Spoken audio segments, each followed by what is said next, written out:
Moi je m'appelle Vincent et je suis président du collectif Red Star Bauer, donc l'association de supporters qui défend notamment le retour du Red Star dans son stade historique.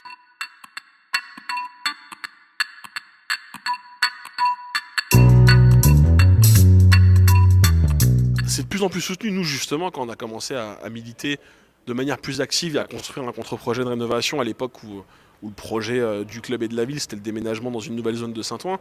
Nous, on s'est vachement intéressé en fait à l'aspect quartier. On a organisé des débats pendant les élections et on s'est rendu compte qu'en fait, qu'il y avait énormément au-delà du soutien, de sympathie de la part des gens.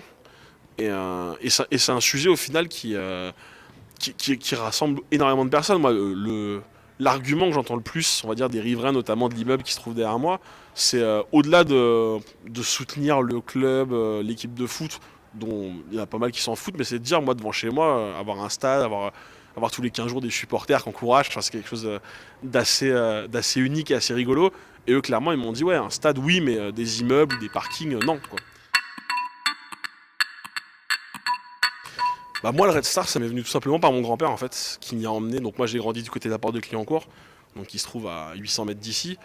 Et donc il m'a emmené en 1994 voir des matchs. Donc moi c'est vraiment la proximité géographique à la base.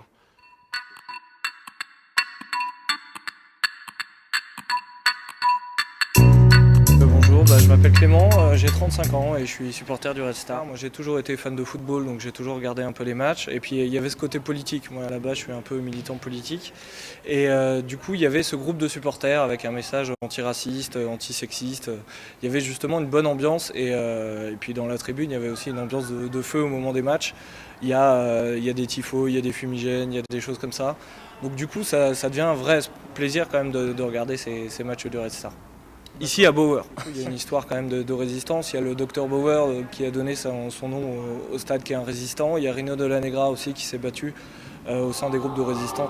Vous n'avez réclamé la gloire, ni les larmes, ni l'orgue, ni la prière aux agonisants. C'est quand même un stade à la fois qui est populaire et à la fois qui peut véhiculer ses idées avec ses groupes de supporters, des idées de progrès, des idées d'antiracisme et des choses qu'on voit peut-être pas assez souvent dans les stades. Il y a des insultes assez souvent homophobes, il y a des insultes assez souvent sexistes dans les tribunes. Et là justement, ce qui me fait plaisir, c'est de pouvoir assister à un match de foot avec un message qui soit en accord avec les idées de progrès que j'ai à la base.